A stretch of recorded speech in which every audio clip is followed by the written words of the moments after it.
जिस भोग में संयोग में रहो राधा रमण श्री राधा रमण राधा रमण राधा रमण श्री राधा रमण राधा रमण जिस योग में जिस भोग में संयोग में रहो राधा रमण श्री राधा रमण राधा रमण राधा रमण श्री राधा रमण राधा रमण जिस कर्म में जिस धर्म में जिस मर्म में रहो राधा रमण श्री राधा रमण राधा रमण जिस योग में जिस भोग में संयोग में रहो राधा रमण श्री राधा रमण राधा रमण राधा रमण श्री राधा रमण राधा रमण राधा रमण श्री राधा रमण राधा रमण। और ये कड़ी बहुत महत्वपूर्ण है। जिस मान सम्मान या फिर अपमान में रहो राधा रमण श्री राधा रमण राधा रमण राधा रमण श्री राधा रमण राधा रमण राधा रमण सीतारमण श्यामा रमण राधा रमण सीतारमण श्यामा जय जय श्री राधे। ओम नमः पार्वती पतये हर हर महादेव। जय जय श्री काशी विश्वनाथ जय जय श्री जगन्नाथ जय जय श्री जगन्नाथ। ओम सच्चिदानंद रूपाय विश्वोत्पत्त्यादि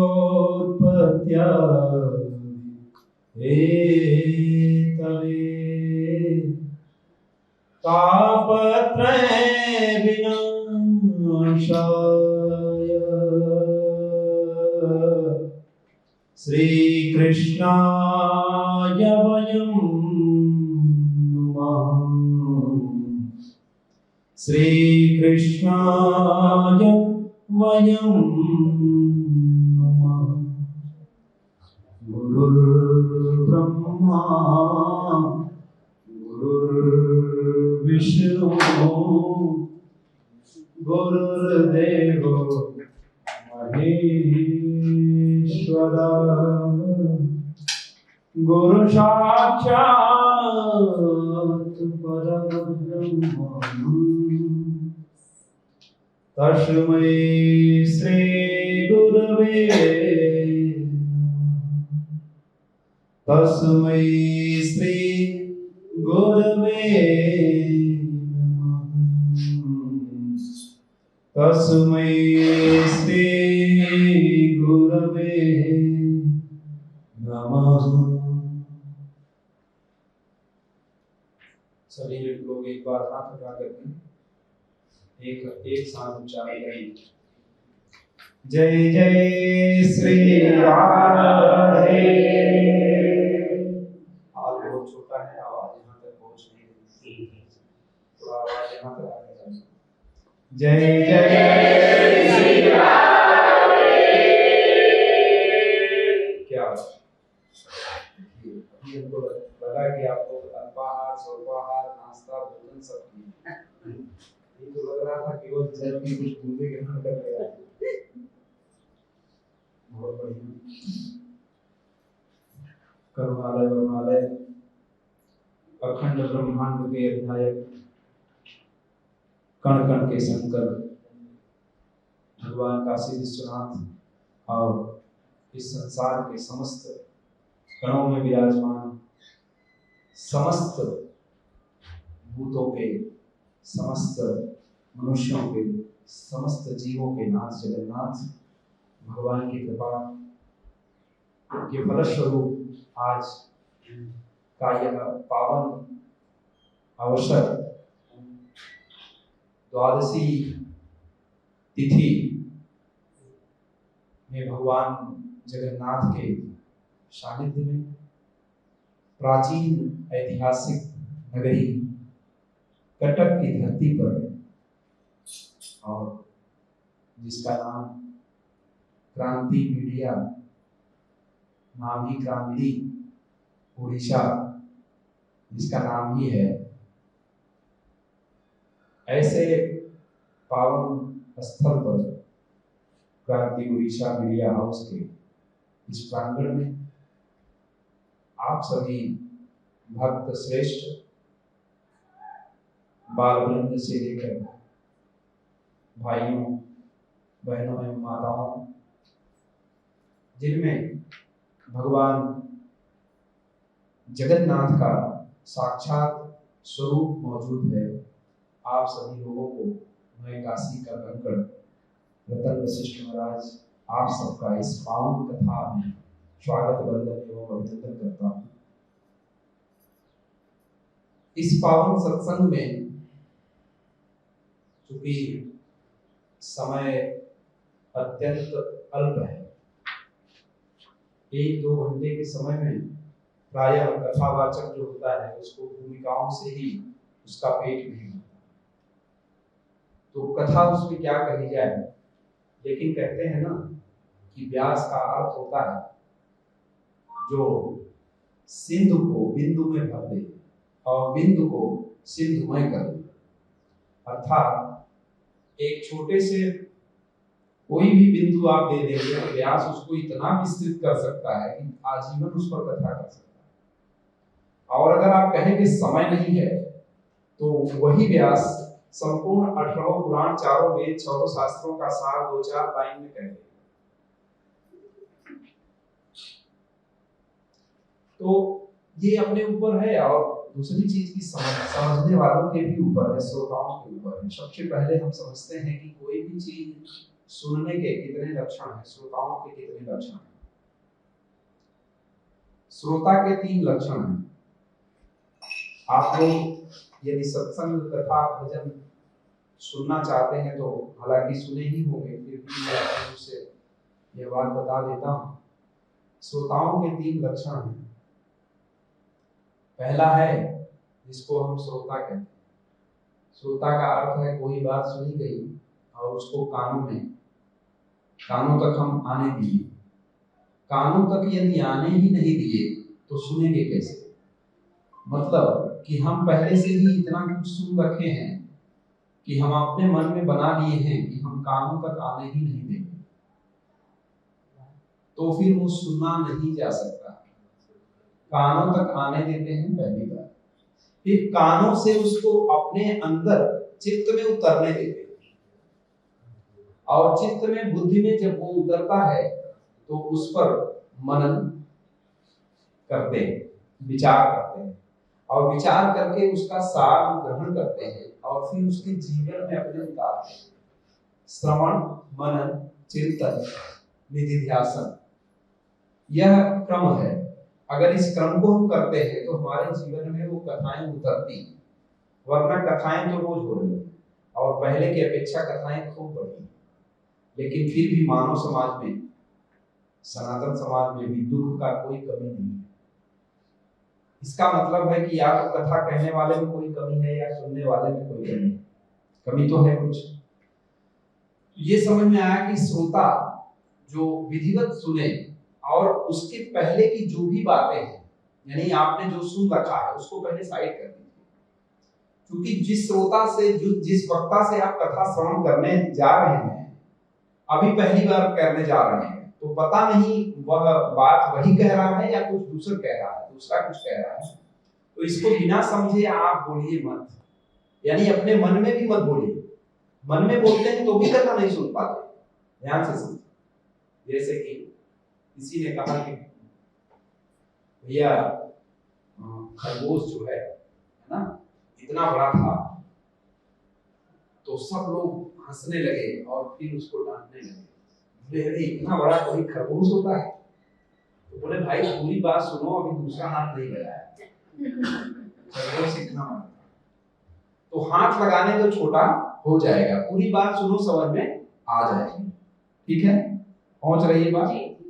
तो इस तरह से कभी कभी हम आधी अधूरी बातों में ही रह जाते हैं और सोचते हैं कि यही पूर्णाहुति है और पूर्णाहुति का फल यही मिल चुका है, और फिर उस पर टीका टिप्पणी शुरू करते हैं। तो इसीलिए दूसरा नंबर आता है सरोता का।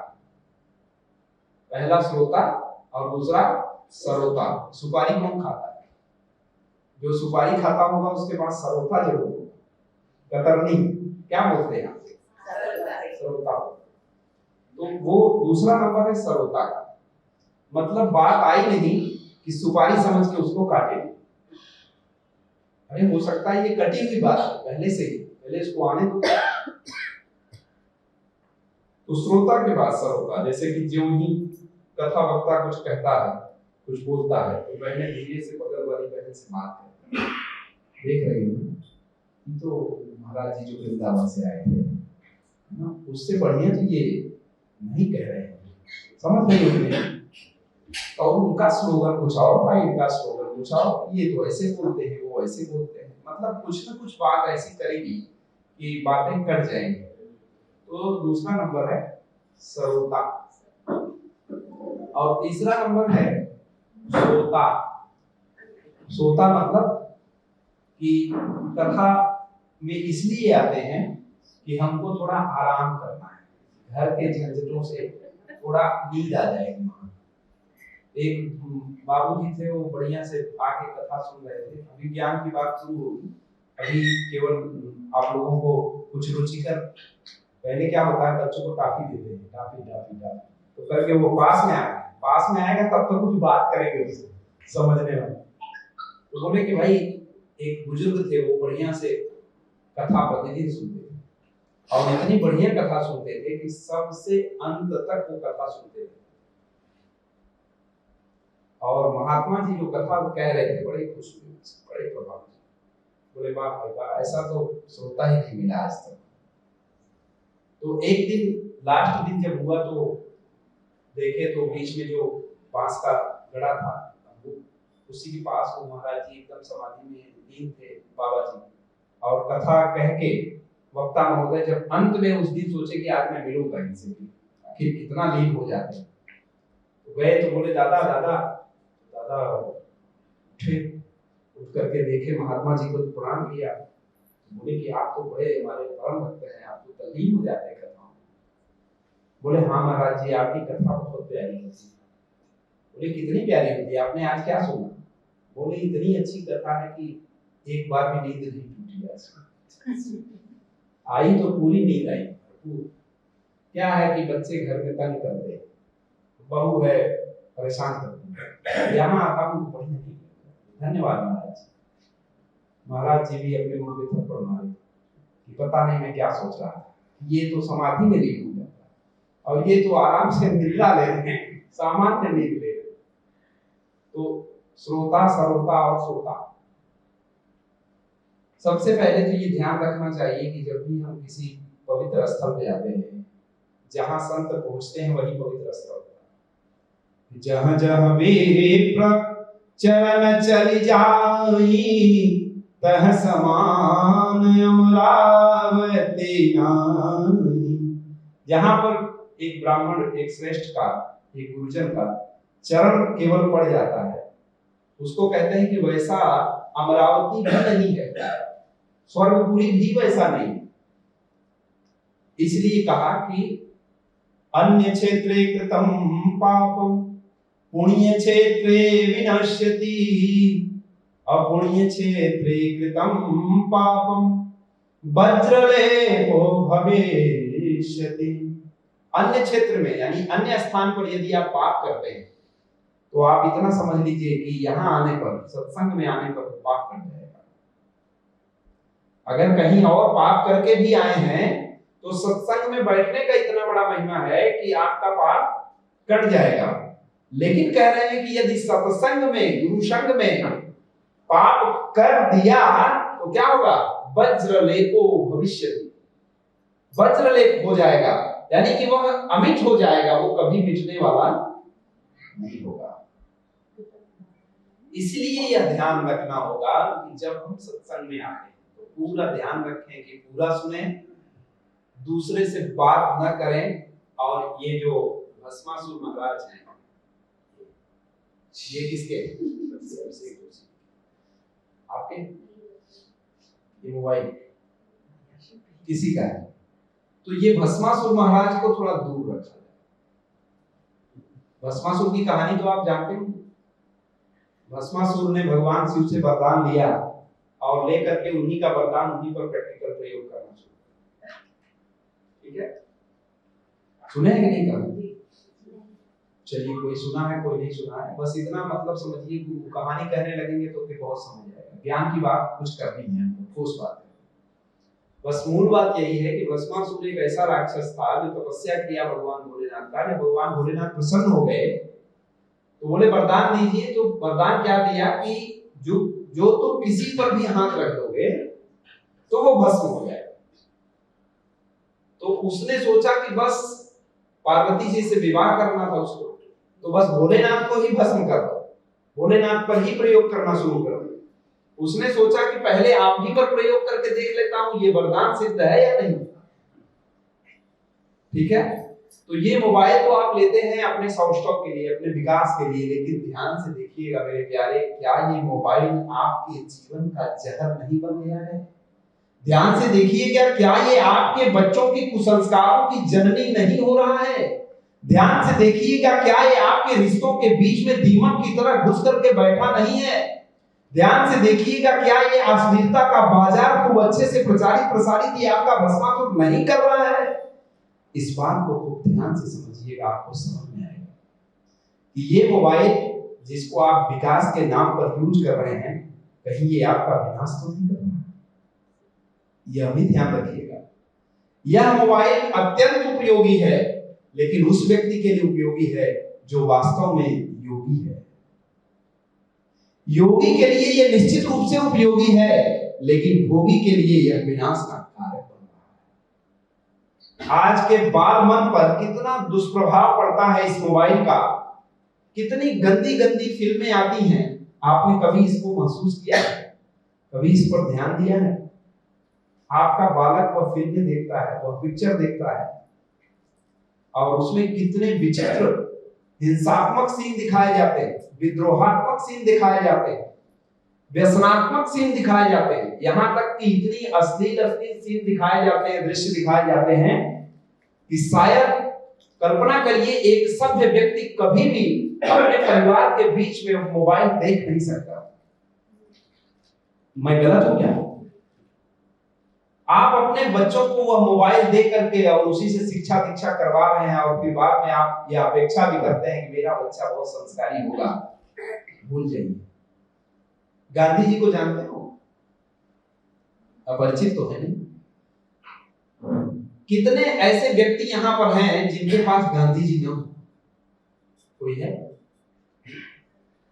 दुनिया में नहीं कर सकता, लेकिन भारत में तो इतना कह सकता हूं कि कोई ऐसा व्यक्ति, यहां तक बच्चा भी बचा नहीं होगा जिसके पास गांधी जी के फोटो न हो।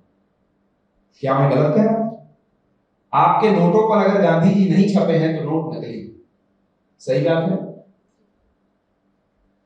अब आप सोच लीजिए कि वो गांधी जिन्होंने एक नाटक देखा था, कौन सा नाटक? राजा हरिश्चंद्र।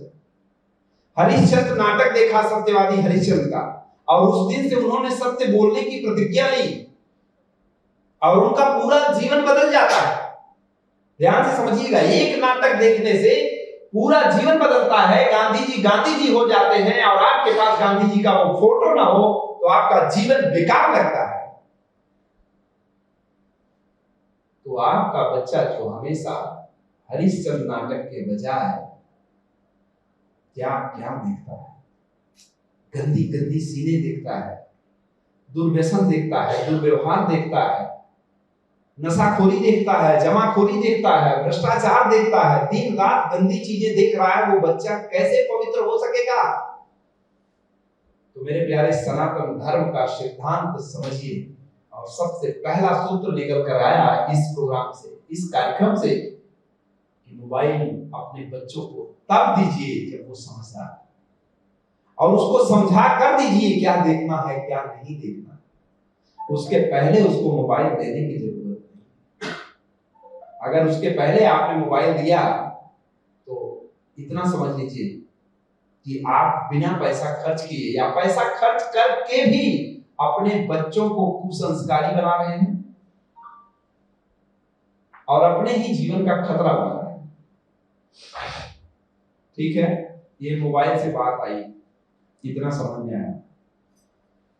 तो हम कहना ये चाहते थे कि अगर आपके हाथ में मोबाइल है इस समय, तो मोबाइल कृपया बंद करके या तो फिर साइलेंट करके एक तरफ रख दीजिए, क्योंकि ये आपको यहाँ रहने नहीं देगा, यहाँ नहीं रहने देगा, ये तो गारंटी। ये यहाँ से कहीं अन्य भेज देगा आपको, आपका शरीर यहाँ रहेगा लेकिन आपका मन यहाँ नहीं रहने देगा। तो पहले तो मोबाइल को साइलेंट करके बगल में रख देना है, अगर कुछ सुनना है, कुछ लेना है। इसमें भी कुछ शिक्षा ही मिली है इतनी बात करने में। अगर मोबाइल का सदुपयोग करना है तो सुबह शाम भजन लगा दीजिए, भोजन बनाते समय अन्नपूर्णा स्तोत्र का पाठ लगाइए। क्या? अन्नपूर्णा स्तोत्रम। ठीक है, इसको आप लगा करके और भोजन बनाते समय अपने मन में ये भाव करिए कि सभी स्वस्थ हो रहे हैं, सभी आनंदित हो रहे हैं, सभी सुरक्षित हैं, हमारे घर में किसी को कोई रोग नहीं है, और धीरे धीरे जो दवाइयां चल रही सब बंद हो जाएंगी। आप विश्वास मानिए, करके देखिए, 40 दिन के अंदर आपके जीवन में एक भयंकर, एक जबरदस्त परिवर्तन होगा। आपको समझ में नहीं आएगा कि ऐसा कैसे हो सकता है। पूरा जीवन बदलने लगेगा और लगेगा कि हाँ, बिना दवा के ये भी रोग ठीक हो सकता है। अन्नपूर्णा स्तोत्र का पाठ जब आप पूजा करते हैं, बिटिया लोगों को सिखा दीजिए कनक धारा स्तोत्र। अगर उसके घर में लक्ष्मी चाहते, वो लक्ष्मी बनी रहे ऐसा चाहते हैं, तो श्री सूक्तम और कनक धारा स्तोत्रम, ये दो चीज उसको जरूर सिखा दीजिए। जो बिटिया ये 3 स्तोत्र याद कर ली है, संस्मरण में है, स्मरण में है, और उसके साथ वो जीवन में प्रयोग करती है, कौन कौन सा? अन्नपूर्णा स्तोत्र, कनक धारा स्तोत्रम और श्री सूक्तम। ये 3 चीज जिसके घर में बराबर प्रयोग हो रहा है, बहुत सारी चीजें तो अपने आप ही रिमूव हो जाएंगी। क्योंकि मनः त्रायते ते मंत्र, मन को त्राण करने वाला ही मंत्र है। हमारे यहाँ मंत्रों से ऐसा ऐसा विलक्षण कार्य हुआ है जिसकी कोई सीमा नहीं है। और मैं आपके सामने बैठा हूं इस बात का एक उदाहरण हूं।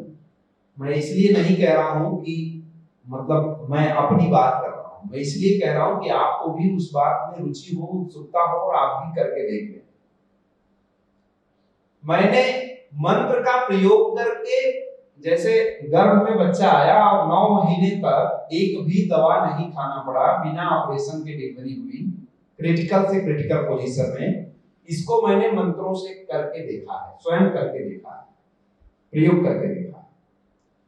मंत्र है ओम अच्युतानंत गोविंद नामोच्चारण भेषजात नश्यन्ति सकला रोगाः सत्यम सत्यम वदाम्यहम्। ये मंत्र है। इस मंत्र का प्रयोग करके गंगा जल के सामने 108 बार भीषण से भीषण रोगों में भी दीजिए, विश्वास होना चाहिए अटल, निश्चित रूप से आपको लाभ होगा। ये औषधि का ही मंत्र है। अगर कोई दवा आप दे रहे हैं तो इस मंत्र को बोलकर दवा दीजिए, आप देखिए कैसा होता है। ठीक है। इस तरह से हमारे सनातन धर्म में कुछ लोग कहते हैं गुरुजी बहुत पितरों का मैंने उपचार किया, उपाय किया, पितृ शांत नहीं होते, क्या करूं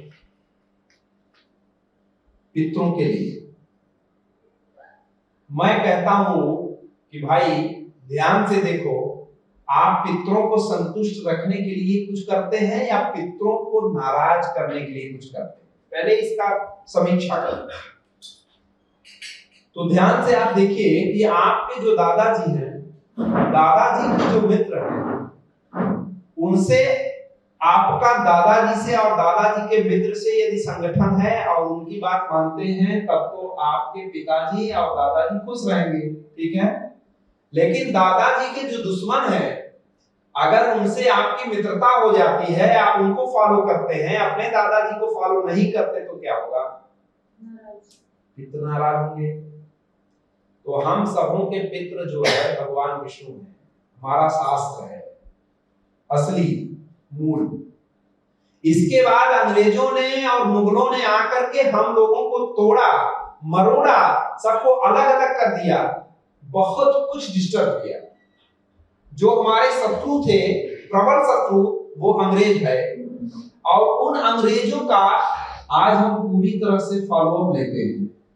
ध्यान से समझिएगा, जिनसे हमारे दादा बाबा लड़े मरे कटे, उनका हम फॉलोअप करते हैं, उनके पीछे हम चलते हैं, और हम कहते हैं हमारे पितृ नाराज हैं, हम क्या करें? ध्यान से देखिए, बात ठीक है गलत? तो हम क्या करते हैं कि हम अंग्रेजी में बोलना अपनी शान समझते हैं, अंग्रेजी कपड़े पहनना अपनी शान समझते हैं, अंग्रेजों की तरफ व्यवहार करना सुबह से लेकर शाम तक, tea coffee, call please call मी करते करते वो जो कॉल है वो भी सुन रहा है बराबर। वो कहता ठीक है मैं आ जा रहा हूं, उसको बराबर आप मिस कॉल दे रहे हैं, इसको कॉल को रोज नहीं कर रहे, कॉल यू नहीं कहते। और फिर क्या बोलते हैं? किचन, मतलब जहां नाम ही की और च से शुरू होता है, कीच किच किच, जहां नाम ही ऐसे शुरू हो रहा है जिससे किच किच हो, तो फिर घर में क्या हो रहा है? तो किचन का जो खाना खाएगा उसके घर में तो किच किच निश्चित होगा, कोई बचा ही नहीं सकता इसको। लेकिन जो पवित्र रसोवैसह, रसोई का भोजन करेगा, प्रसाद ग्रहण करेगा, उसके घर में क्या, उसके मन में भी कोई किच किच नहीं।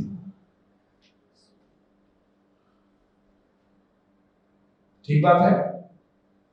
तो जो दादाजी के है ना दुश्मन रहे, उनसे हमने हाथ मिलाया, और जो हमारे दादाजी सगे वाले हैं उनको हमने कहा कि बाय, और जो दुश्मन है उससे हाथ मिला दिया। किया क्या? जितना भी हमारे सनातन से, अब मूल बात आ रही है, ध्यान से समझिएगा, जितना भी हमारा सनातन का मूल सिद्धांत है हम उसको छोड़ते जा रहे हैं, और जितना ही विरोधियों का सिद्धांत है उसको पकड़ते जा रहे हैं। ठीक है। गरम रोटी छोड़ दिया, ब्रेड पर आ गए, पाव पर आ गए, ध्यान से, ठीक है। रस शरबत छोड़ दिया, चाय पर आ गए। हिंदी भोजपुरी और अपनी जो पास की भाषा है, गांवटी भाषा है, उसको छोड़ दिया, अंग्रेजी पर आ गए। धोती कुर्ता और महिलाओं का धोती जो शान थी भारत की, उसको छोड़ दिया पैंट शर्ट पर और छोटे कपड़ों में आ गए, ठीक है। शालीनता, विनम्रता, झुकना, प्रणाम करना छोड़ दिया, हेलो, हाय, बाय बाय करना शुरू कर दिया। हम कहां जा रहे हैं? हम क्या कर रहे हैं? इस पवित्र भारत की धरती जो है, यह पवित्र भारत की धरती ऋषि संस्कृति और कृषि संस्कृति की धरती है। न इसमें आज ऋषि सुरक्षित है और न इसमें आज कृषि सुरक्षित है। किसानों का छोटा सा कोई भी सामान लेकर के, छोटे दामों में लेकर, मकाई देखते हो, मकाई, वो जो भुट्टा, जो क्या बोलते हैं अंग्रेजी में उसमें, पॉपकॉर्न, क्या बोलते हैं, ठीक है। तो उसको पैकेट में करके कितने का बेचते हैं? फिल्म के जो रहते हैं उसमें 300 400, और 300-400 बोरी का भी, किसान से 300-400 बोरी का भी नहीं मिलता। सोच लीजिए, हम अंधे हो गए हैं। ध्यान से देखिए कितना अंधापन है हमारे अंदर। अच्छा, उस गरीब ठेले वाले के पास जाएंगे तो बहुत मोलचाल करेंगे, और वो पॉपकॉर्न वाले के पास जाएंगे, होटल में जाएंगे, पब में जाएंगे, तो फिर कोई मोलचाल नहीं, बल्कि ऊपर से उसको एक्स्ट्रा कुछ दे देंगे। शान समझते हैं। तो सोचिए हमारी सोच क्या है। न हम हिंदू में हैं, न अंग्रेजों में हैं, न ईसाई में हैं, न क्रिश्चियन में हैं, न मुसलमान हैं, हम कुछ है नहीं। हिंदू, मुस्लिम, सिख, ईसाई सबको बोला क्या? हम सब भाई भाई। हमने कहा हिंदू, मुस्लिम, सिख, ईसाई कोई नहीं किसी का भाई, सबने विदेशी जूठन खाई, डॉलर में महंगाई लाई। क्या? सबने विदेशी जूठन खाई, डॉलर में महंगाई लाई। कोई किसी का भाई थोड़ी ना है। ध्यान से देखो, आप सब स्वार्थ में अपने मग्न हैं। जहां जिसका स्वार्थ का पलड़ा भारी होता है उधर चल देते हैं। हमारे आपके पास समस्याएं क्या है? ध्यान से देखिए। और हम आपका गोल क्या है? यहाँ जो बैठ करके सोच रहे हैं कि बस 2 मिनट में चले जाना है, बहुत महत्वपूर्ण काम है, हम तो बहुत बिजी हैं। बात होती है ना, हम बहुत बिजी हैं। एक जन का फोन आया, बोले गुरुजी बहुत बिजी। बात करते ही प्रणाम किए, आशीर्वाद दिया, पूरा भी नहीं हुआ तब तक शुरू कर दिए, बहुत बिजी काम है, कोलकाता आया हूँ, बहुत बिजी। मैंने कुछ नहीं पूछा था उनसे कि तुम्हारा काम क्या है, फोन क्यों किए हो, प्रणाम करोगे, आशीर्वाद दूंगा। 2 मिनट में बोले बहुत बिजी हूं। हमने कहा फोन रख दो, जब खाली होना तो फोन करो। 10-15 दिन के बाद फिर फोन आया, फिर 2 मिनट हालचाल हुई, बात शुरू ही नहीं हो पाई। तब से बोले कि गुरुजी बहुत व्यस्तता है आजकल, बहुत बिजी। हमने कहा फोन रख दो, जब खाली होना तो बात। 6 महीने के बाद फिर फोन आया। फोन किए तो मैंने आगे से बोला बहुत बिजी होंगे। बोले नहीं गुरुजी बिल्कुल बिजी नहीं हूँ आज। हमने कहा कि बोले हॉस्पिटल में हूँ, पैर टूटा है, कोई देखने भी नहीं आ रहा है, एकदम खाली, एकदम खाली। मतलब आदमी उस दिन का इंतजार करता है कि हॉस्पिटल में जाऊंगा, पैर वैर तोड़ लूंगा, या फिर मरने के समय जब पहुंचूंगा तब बताऊंगा कि मैं खाली हूं। उसके पहले खाली हो ही नहीं सकता। देख लो, कुछ भी करो फोन आ जाता है, कहां बहुत बिजी। तो हमने कहा कि नहीं, देखो भाई, एक सूत्र निकलता है कि कोई आदमी धरती पर व्यस्त नहीं है। क्या? कोई आदमी धरती पर व्यस्त नहीं है। क्या है सब? अस्त व्यस्त है। क्या है सब? अस्त व्यस्त है। क्यों है ऐसा? क्योंकि लक्ष्य का पता नहीं, जाना कहां है, गोल क्या है, करना क्या है, इसका पता नहीं है, इसलिए नाम भर का बिजी, बाकी कुछ नहीं। तो हमारी और अभिषेक की एक बहुत प्यारी सी डील हुई। अभिषेक जोशी जी जो बीच में बैठे, मैं भाई देखो जो भी पोल है सब खोल दे दो मीडिया में, मैं अंदर रख नहीं सकता क्योंकि मैं प्रवचन देता हूँ, तो भाई प्रवचन देने वाला आदमी अगर अंदर रखेगा ना तो फिर जानते ही नहीं वो बीमार हो जाएगा। तो पोल खोल लाओ भाई जो भी है, देखो कुछ बताना मत, कुछ बोलना मत, अपने बारे में बोलू ना। तो हमारा ये है प्रोग्राम, ये है हम लोगों का कि हम दोनों भाई कुछ सेटिंग कर रहे हैं। सेटिंग ये की है कि हम दोनों एजेंट बन चुके हैं, और एजेंट ऐसे बने हैं बढ़िया खासा कमीशन पर, अच्छा खासा कमीशन मिलेगा। हम लोगों ने डील ये की है कि उड़ीसा वासियों को, कटक वासियों को, भारत वासियों को हम लोग बढ़िया बढ़िया सत्संग सुनाया करेंगे, और जब सत्संग सुनाएंगे तो अच्छा खासा कमीशन लेंगे। कमीशन कौन सा लेंगे? मोटा रकम लेंगे। जैसे LIC वाले जब बढ़िया बढ़िया आपको देते हैं ना, ये वाला करा लो, ये वाला करा लो, ये बढ़िया, ये बढ़िया, तो हम लोग भी ये करने वाले हैं। तो जो बढ़िया रहेगा उसमें बढ़िया कमीशन मिलता है। तो आप लोग भागवत कराओ, शिव कथा कराओ, राम कथा कराओ, हम लोगों की मोटी कमाई होगी। मोटी कमाई ये होगी कि ये जन्म तो बनेगा ही, अगला जन्म भी बनेगा, पक्का बनेगा, क्योंकि वो राम नाम का जो कमीशन है ना, इससे बढ़ के कोई कमीशन होने वाला। ये बहुत लोग सस्पेंस में हो गए थे कि आज तो लगता है बहुत बड़ा कुछ गड़बड़ हो जाएगा।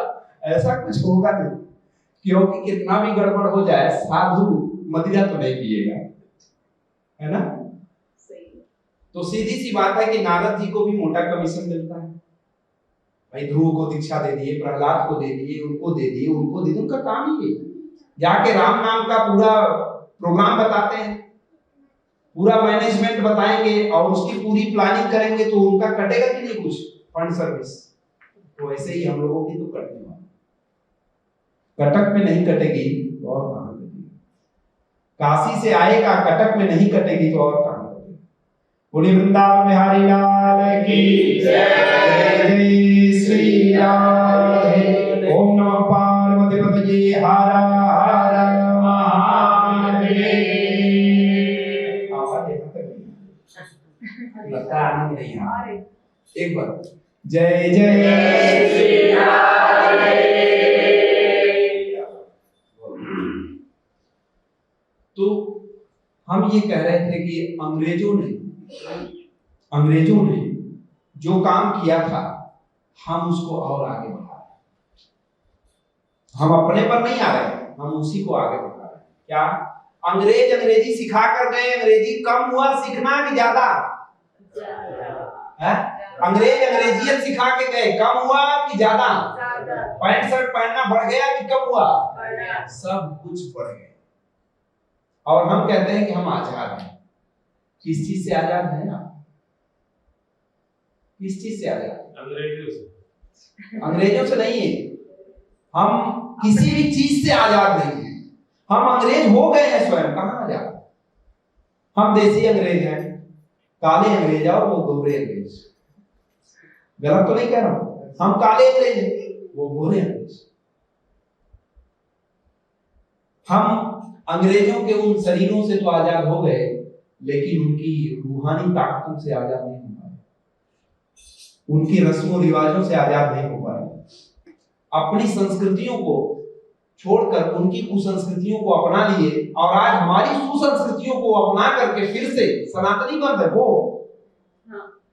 देख रहे होंगे आप, जहां देखो वही हरे राम हरे राम राम राम हरे हरे, हरे कृष्णा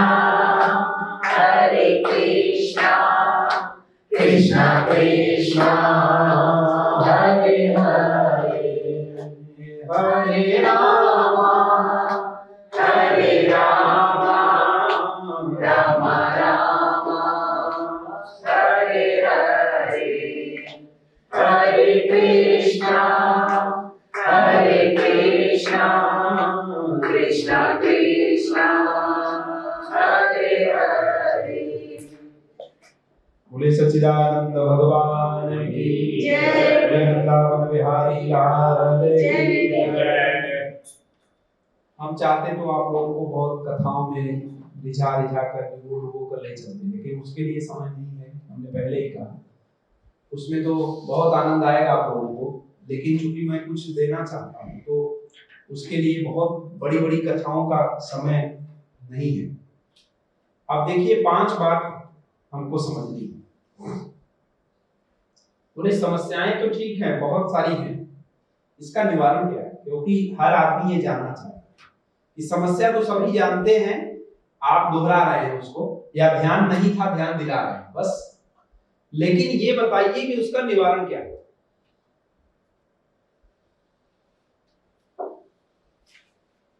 यही बात आ रही होगी, निवारण क्या है? आज हर आदमी दुखी है और लक्ष्य एक ही है, सबका लक्ष्य एक ही। जो बैठ करके आराम से कथा सुन रहा है उसका भी, जो थोड़ा इधर उधर कर ले रहा है उसका भी, जो फोन पर बीच बीच में बात कर रहा है उसका भी, जो नहीं कर रहा है बिल्कुल साइलेंट है उसका भी, जो ध्यान से सुन रहा है उसका भी, जिसका ध्यान डगमग हो रहा है उसका भी, लक्ष्य तो एक ही है। आप कहेंगे ऐसा तो नहीं हो सकता, हम कहेंगे ऐसा ही हो रहा है। कैसे, मैं बताता हूं। जैसे कि आप मोबाइल उठा रहे हैं तो सुख के लिए, मोबाइल बंद कर रहे हैं तो अपने सुख के लिए, थोड़ा सा इधर उधर हो रहे हैं तो अपने सुख के लिए, नहीं बोल रहे हैं तो अपने सुख के लिए, बोल रहे हैं तो अपने सुख के लिए। हर जगह से आपको अपना सुकून ढूंढ रहे हैं, आप अपनी शांति ढूंढ रहे हैं। इस जीवन का 4 ही लक्ष्य है। पहला सुख,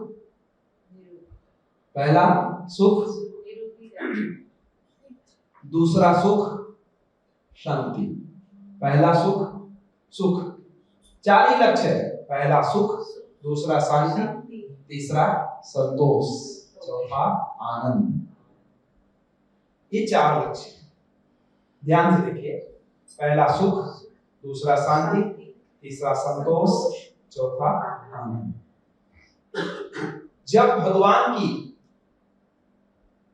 जब परमात्मा का ज्ञान हमारे अंदर प्रकट होता है तो मन में जब वह ज्ञान उतरता है तो हमको सुख प्राप्त होता है। जब वही ज्ञान वृत्ति में पहुंच जाती है तो संतोष हो जाता है। गोधन गज धन बाज धन और रतन धन खान, जब आवे संतोष धन सब धन धूल समान। ठीक है, जब परमात्मा का ज्ञान वृत्ति में उतर जाती है तो संतोष होता है, और वही ज्ञान जब चित्त तक पहुंच जाती है तब सुख शांति होती है जब वृत्ति में, और जब वही ज्ञान चित्त में पहुंचता है तो संतोष हो जाता है, और जब वही ज्ञान बुद्धि में पहुंच जाता है तो आनंद हो जाता है।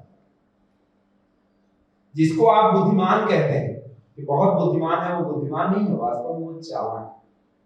चालाक फिजिकल लेवल पर होता है, भौतिक दुनिया के लिए होता है। जो इस दुनिया में, इस दुनियावी माहौल में बहुत चालाक है, वह आगे के लिए बहुत बड़ा मूर्ख है।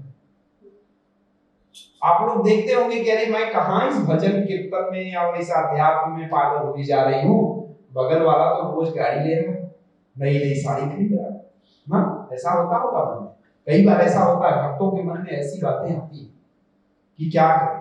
तो एक उदाहरण देता हूँ। एक बहुत बढ़िया बड़े व्यवसायी थे, बिजनेसमैन, उनका केवल पैसों से मतलब था, बिजनेस बड़ा करना है, रोजगार बढ़ाना है, सब कुछ करना है, बस इन्हीं पर उनका काम होता था। और एक हमारे तरफ पागल आदमी महाराज जी अपना उनके बगल से गुजरते तो 4 लोगों को पकड़ करके ज्ञान देना शुरू कर देते, भैया भजन करो, कीर्तन करो, मुक्ति का मार्ग ये वो सब कर देते। कुछ दूरी पर जाते तो फिर जो कुछ रहता अपने पास से दान देने लगते, गंगा जी स्नान कर देते। मतलब दान पुण्य धर्म सत्संग यही उनका काम। तो वो बनिया धीरे से बुलाया उनको, महाराज जी को, अरे पंडित जी कहाँ है आप, पागलपंती कर रहे हो, ये सब क्या है, ये सब छोड़ करके चुपचाप मार के धंधा करो, बिजनेस करो, कोई बड़ा व्यवसाय करो, ये सब क्या है। तो महाराज जी बोले भैया देखो मैं जो कर रहा हूं वो ठीक कर रहा हूं, आप देख लो। कुछ दिनों के बाद फिर से महाराज जी को बुला के फिर समझा, महाराज जी नहीं माने, महाराज जी अपने मस्ती। तीसरी बार महाराज जी को बुलाया और बुला करके एक महामूर्ख का तमगा लगा हुआ एक हार, उस पे महामूर्ख लिखा, वो धीरे से गले में डाल दिया, तुम महामूर्ख हो करके छोड़ दो। महाराज जी धीरे धीरे अपनी कुटिया में चले आए, सोचते रहे कि मैं क्या गलत कर रहा हूं, कौन सी मूर्खता कर रहा हूं। फिर उन्होंने कुछ समझ लिया कि नहीं मैं कुछ गलत नहीं, वो अपनी मस्ती में वैसे ही रमे रहे। कुछ दिनों के बाद जैसे कोरोना पीरियड आया था वैसे ही कुछ हादसा जन्य पीरियड आया और उसमें शेर जी की तबीयत खराब हो गई। तबीयत इतनी खराब हो गई कि डॉक्टर वैद्य सब जवाब दे दिए, भाई अब तुम 2-4 दिन के बीमार। तो जब ये बात महाराज जी को पता चली तो महाराज जी गए उनको देखने गए तो बोले कि क्यों भाई शेर जी क्या हुआ, क्या तकलीफ क्या है। बोले कि बस अब हम तो 2-4 दिन और चलेंगे, महाराज जी हम तो मर जाएंगे। बोले ऐसे कैसे हो सकता है, महाराज जी बोले ऐसे कैसे हो सकता है आप मर जाएंगे। बोले क्यों, बोले भाई वो बढ़ा लीजिए थोड़ा, 2-4 दिन के लिए बोला गया डॉक्टर को, उसको डॉक्टर को पैसा दे के बढ़वा, क्या करना, हमारे पास कौन सा कभी किसी चीज। तो शेर जी बोले भाई तुम तो बड़े मूर्ख हो यार, ऐसे कैसे होता है, पैसा देके थोड़ी पड़ जाएगा हम और ज्यादा दिन जी जाएंगे, ऐसा कुछ नहीं होता। बोले तो लिस्ट ही बना लो। बोले किस चीज का, बोले ले जाने का। बोले क्या ले जाने का, अरे बोले कितनी गाड़ी जाएगी यहाँ से, कितने बंगले जाएंगे तुम्हारा, कागज का कितना, जमीन का पेपर कितना ले जाओगे, कितने नौकर जाएंगे, वो सब लिस्ट बना लो, कम से कम इतना ही कर लो, कुछ तो करो। मूर्खो यार ऐसे थोड़ी होता है। बोले क्या, बोले कि वहां जाने के लिए वहां ये सब चीज जाती ही नहीं। बोले नहीं जाती क्या, बोले आपको नहीं पता ये सब चीज तो यही रह जाती है, वहां कुछ नहीं जाती, इसीलिए तो हो रहा हूं मैं, परेशान हूं। तो साधु हंस रहे थे महाराज, बोले मैं इसीलिए तो हंस रहा हूं, और तमगा निकाला धीरे से महामूर्ख का उनके गले में। बोले ये महामूर्ख का तमगा तुम्हारे पास रहेगा।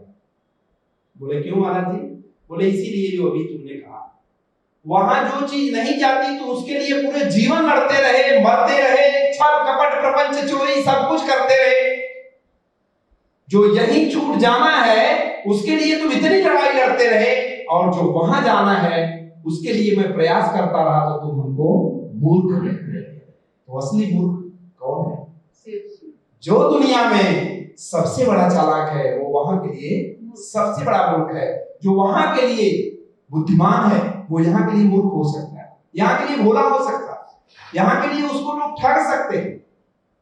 रहीमन आप ठगाइए और न ठगिए कोई, आप ठगे सुख होत हैं और ठगे दुख हो। तो तसल्ली रखिए यदि आप सही कर्मों पर हैं, विश्वास रखिए कोरोना के बाद अगर आप बचे हैं तो कुछ अच्छा करें। बहुत लोगों की बहुत प्लानिंग थी, सब फेल हो गई, अरबों रुपया रखे थे कोई काम का नहीं आया। तो ऐसे दौर अभी 2023 में भी आने वाले हैं, मैं यहाँ एक भविष्यवाणी भी कर देता हूं। विशेष रूप से युवा वर्ग बहुत प्रभावित होगा। जितने लोग नशा करते हैं उनकी हार्ट अटैक से मृत्यु बहुत अधिक होने वाली है, और दवा काम नहीं करेगी, तुरंत जाएंगे। लोग कहते हैं ना कि पहले कोई नहीं बोलता, पहले बोलता और बोल रहा हूं। आप बचा लीजिए भारत को, भारत सरकार से भी निवेदन करूंगा, विश्व की सारी प्रशासनिक व्यवस्थाओं से निवेदन करूंगा कि ये नशाखोरी जितना हो बंद करिए, कम करिए, क्योंकि शराब पीने वाले का, ज्यादा गुटखा खाने वाले का, नशा करने वाले का दिन बहुत अच्छा होने वाला नहीं है। ये कोरोना जो आया था ना, इसने शरीर का सिस्टम बिगाड़ रखा है। अब वो दिन गए कि आप नशा करके 10 साल चलोगे, अब ऐसा संभव ही नहीं है। इसलिए मेरी दक्षिणा तो आज यहाँ एक होगी, और मैं एक दक्षिणा तो मांगूंगा क्या आप लोग देंगे? अरे भाई, आप सत्यनारायण कथा भी घर में करवाते होंगे तो पंडित जी को, गुरु जी को जो भी दक्षिणा तो देते होंगे ना। तो यहाँ एक अमूल्य चीज मिल रही है तो कुछ तो देंगे। तो राधे राधे बोलकर एक बार सपोर्ट कर दीजिए। तो दक्षिणा के रूप में जो भी जिस प्रकार का भी नशा करता हो, व्यसन करता हो, वो इस काशी के कंट्रोल को आ जाने देंगे, जो भी हो सके। तो बजा दो, ऐसे क्यों धीरे धीरे कर रहे हैं? कहने का मतलब ये है कि जब आप अपने व्यसन यहाँ छोड़ जाओगे तो हमको सुकून मिलेगा। क्या कि एक जिंदगी, दो जिंदगी, चार जिंदगी भविष्य के लिए हमने सुरक्षित रखा या उसमें योगदान दिया। हमने क्या रखा? हम क्या, लेकिन उसमें कुछ योगदान हुआ। ठीक बात है। तो इस तरह से हमको कुछ चीजों को और समझ लेना है, लेकिन उसके पहले हम सोचते हैं कि एक थोड़ा सा भजन छोटा सा हो जाए और समय की कितनी मर्यादा है इसको बता दिया जाए, है ना? उसी हिसाब से आगे चलते भी है ना। तो एक भजन के माध्यम से एक भक्त था। वो भक्त हमेशा भगवान का नाम गुनगुनाता और गुनगुनाते गुनगुनाते थक गया। फिर उसने कहा कि अब मैं भगवान को याद नहीं करूंगा, अब भगवान हमको याद करें। भगवान, उसकी जिद कि अब मैं तुमको याद नहीं करूंगा। भक्तों का अपना अपना एक मौज है, मस्ती है। नहीं, अब बहुत दिन हो गए, बहुत हो गया, अब बर्दाश्त नहीं। तो अब मैं तुमको याद नहीं करूंगा और अब तुम ही मुझको याद आ जाओ और तुम आओ तो मैं गुनगुनाऊं। उसकी शर्त है, तुम आओ तो मैं गुनगुनाऊं कि हे राम तुझे मैं गुनगुनाना चाहता हूं। हमारी टीम नहीं है, सादा सादा बोल रहा हूं, क्षमा करिएगा। कोई सुर, कोई व्यवस्था कुछ है, फिर भी स्वांता सुखाय तुलसी रघुनाथ गाथा। स्वांता सुखाय के लिए, अपनी मस्ती के लिए, आपकी मस्ती के लिए कर रहा हूं कि हे राम तुझे मैं गुनगुनाना चाहता हूँ। हे राम तुझे मैं गुनगुनाना चाहता हूँ। हे राम तुझे मैं गुनगुनाना चाहता हूँ। कहता क्या है कि अपने होठों पर सजाना चाहता हूँ, अपने होठों पर सजाना चाहता हूँ। हे राम तुझे मैं गुनगुनाना चाहता हूँ। हे राम तुझे मैं गुनगुनाना चाहता हूँ। अब मूल बात कह रहा है, नहीं भी गाएंगे तो भी चलेगा, सुनिए केवल कि मेरे आंसू तेरे दामन पर गिरा कर, मेरे आंसू तेरे दामन पर गिरा कर, बूंद को मोती बनाना चाहता हूँ, बूंद को मोती बनाना चाहता हूँ। हे राम तुझे मैं गुनगुनाना चाहता हूँ। हे राम तुझे मैं गुनगुनाना चाहता हूँ। थक गया मैं याद करते करते तुमको, थक गया मैं याद करते करते तुमको। अब तुम्हें मैं याद आना चाहता हूँ, अब तुम्हें मैं याद आना चाहता हूँ, हे राम आ तुझे मैं गुनगुनाना चाहता हूँ, हे राम आ तुझे मैं गुनगुनाना चाहता हूँ। आखिरी हिचकी तेरे नामों की आए,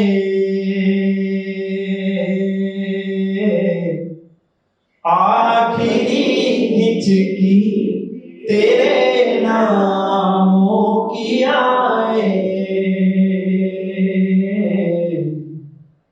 मौत भी मैं शायराना चाहता हूँ, हे राम आ तुझे मैं गुनगुनाना चाहता हूँ, हे राम आ तुझे मैं गुनगुनाना चाहता हूँ, बूंद को मोती बनाना चाहता हूँ, हे राम आ तुझे मैं गुनगुनाना चाहता हूँ, हे राम आ तुझे मैं गुनगुनाना चाहता हूँ।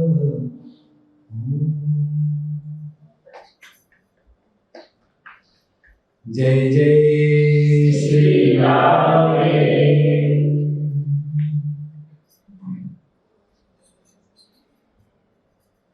तुम हमारे थे प्रभु जी, तुम हमारे हो,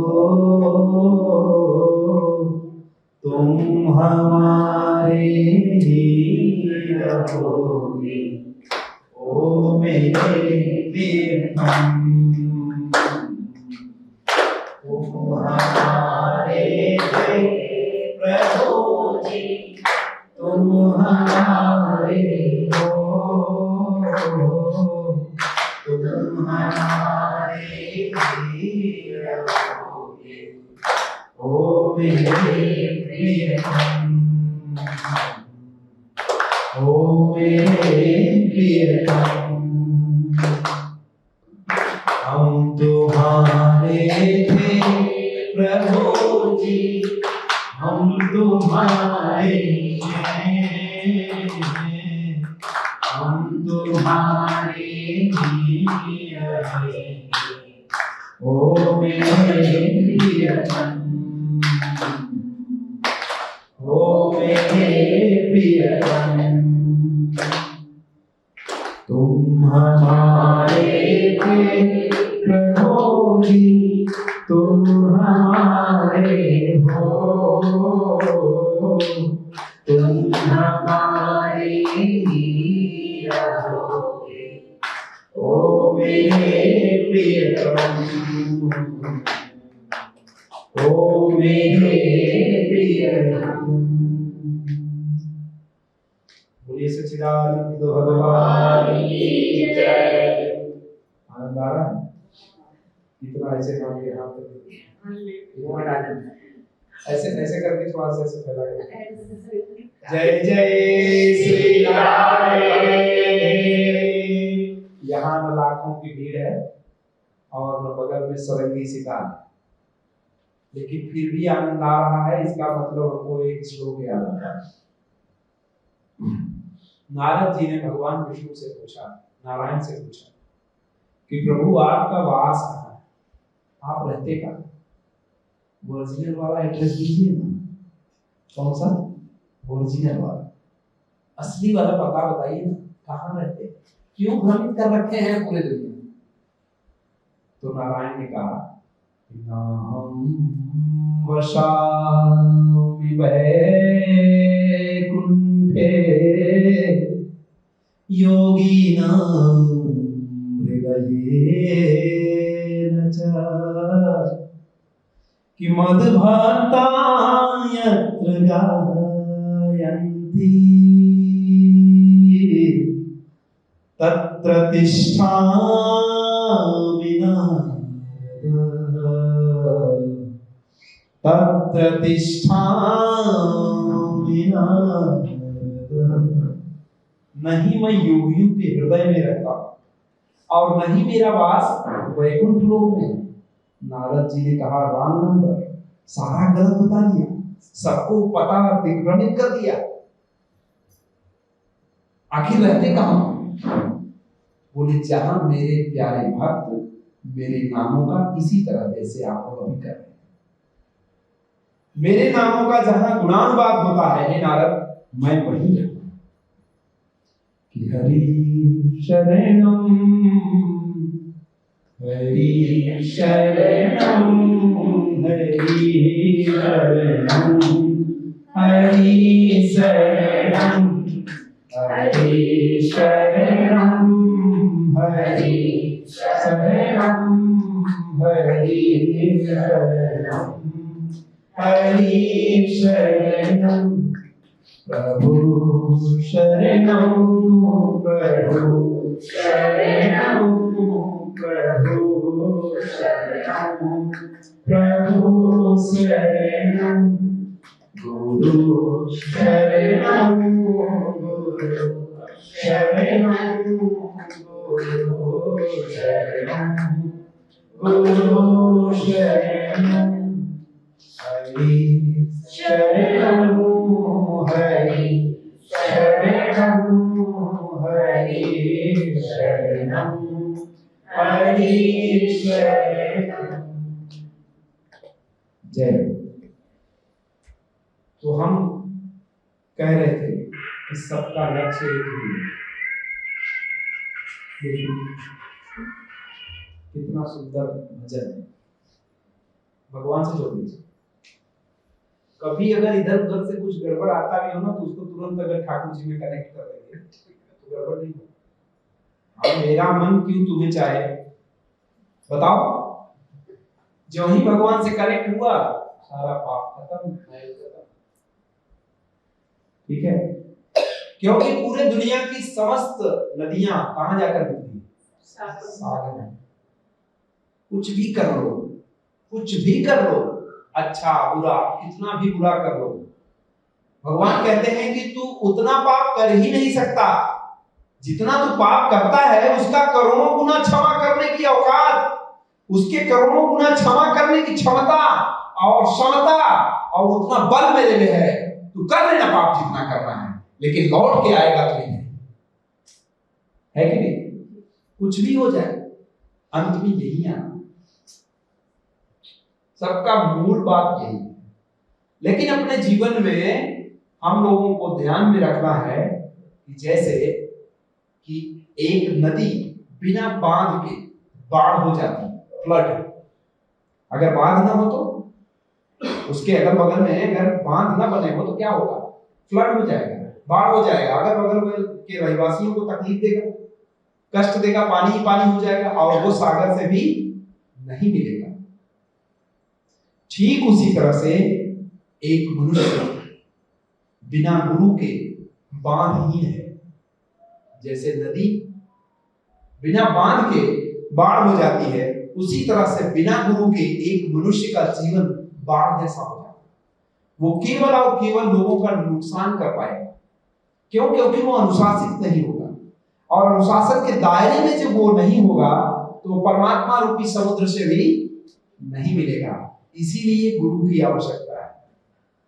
इसीलिए कहा गुरु कुम्हार सिख कुंभ है, गढ़ का है कोई, अवंतर हाथ सहार दे बाहर मारे चोट। गुरु को ऐसा चाहिए शिष्यन से कछु ना ले, और शिष्य को ऐसा चाहिए गुरु को सर्वस ले। गुरु पारस सम होत है, उपमा समुचित नाम। गुरु अपने सम रचत है, सो पारस मन। गुरु अपने समान रचता है और पारस लोहे को सोना करता है, लेकिन पारस नहीं बनाता है। बोले उपमा तो उचित नहीं है, लेकिन गुरु तो गुरु बनाता है।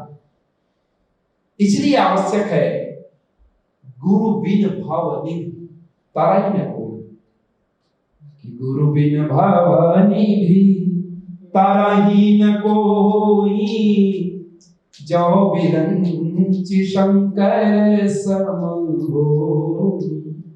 बोले अगर आप ब्रह्मा विष्णु महेश जैसे भी हो जाओ तो भी बिना गुरु के इस भाव निधि से आप कर नहीं सकते। तो हमने कहा कि सबका उद्देश्य एक ही है। अब मूल पॉइंट पर आते हैं, सबका उद्देश्य एक ही है।